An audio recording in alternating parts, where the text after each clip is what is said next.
Assalamualaikum warahmatullahi wabarakatuh. Jumpa lagi bersama saya Iwan Wahyudi di channel Iwan Wahyudi Net. Sharing dan informasi bersama Iwan Wahyudi.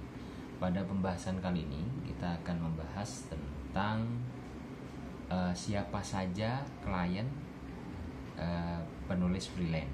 Nah, jadi kini perlu diketahui karena masih banyak orang yang beranggapan bahwa untuk menjadi penulis itu hanya bisa mendapatkan penghasilan dengan menulis, lalu mengirimkan naskahnya ke penerbit, lalu penerbit menjual buku itu dan penulis itu mendapatkan royalti.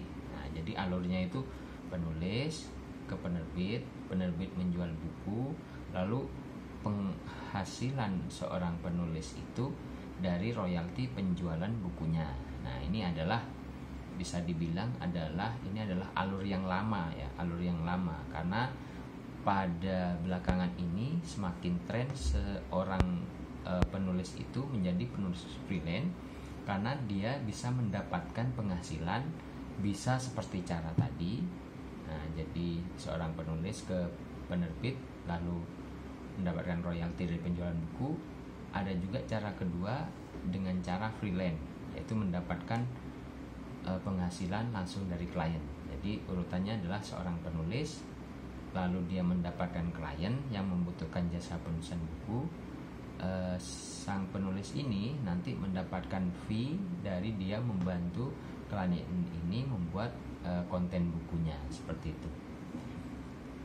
Tapi semakin berkembangnya zaman, untuk klien penulisan ini bukan hanya personal saja. Karena semakin kesini banyak perusahaan, instansi, kelompok, organisasi atau komunitas yang membutuhkan konten penulisan buku. Nah, misalkan saya pribadi awalnya saya menyediakan penulisan freelance karena itu masih baru mengawali. Saya benar-benar mengawali dari bawah, yaitu menulis dengan menawarkan jasa penulisan artikel.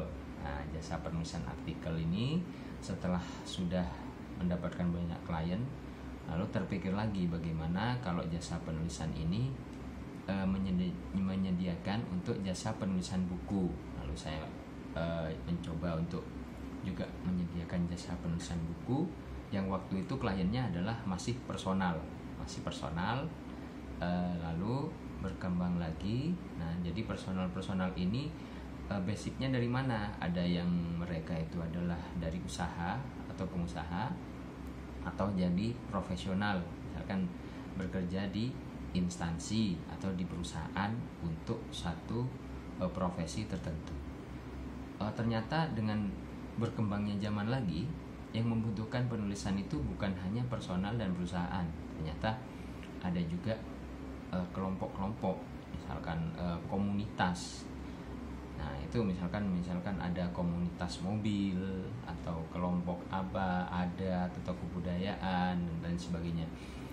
Belakangan ini bahkan jasa penulisan itu sudah merambah ke sesuatu yang dulu tidak pernah terpikirkan. Misalkan seseorang mempunyai sasana tinju misalkan, atau tempat latihan bela diri supaya mempermudah pelatihan dalam melatih anak muridnya ini.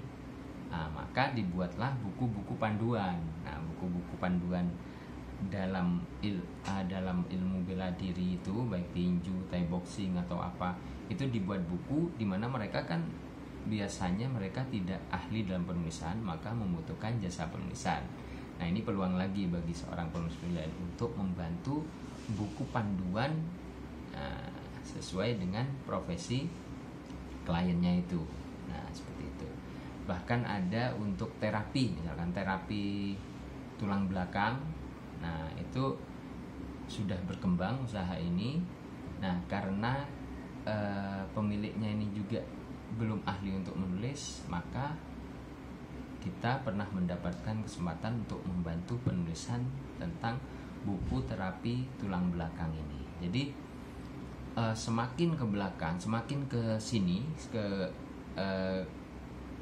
zaman era digital ini ya, orang makin sadar bahwa tidak bisa satu orang itu ahli pada banyak bidang. Misalkan dia ahli bela diri, dia ahli terapi, atau dia itu pengusaha atau dan lain sebagainya.